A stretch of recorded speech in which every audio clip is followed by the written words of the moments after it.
আসসালামু আলাইকুম ওয়া রাহমাতুল্লাহি ওয়া বারাকাতুহু। সুপ্রিয় দর্শক মণ্ডলী, আশা করি আপনারা সবাই ভালো আছেন। আসুন আজকে আমরা জেনে নিই আল্লাহর রহমতে কিভাবে ভালো থাকা যায়। প্রথমত, অশ্লীলতার ধারের কাছেও যাবেন না। দ্বিতীয়ত, পর্নোগ্রাফি অথবা অ্যাডাল্ট ভিডিও দেখা একদম বন্ধ করুন।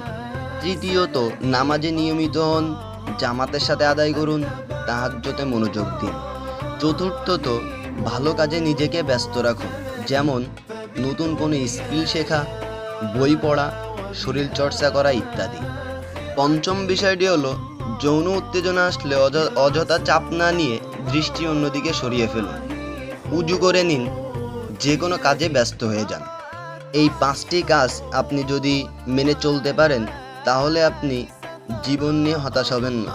আপনি সুন্দর একটি জীবন কাটাতে পারবেন ইনশাআল্লাহ।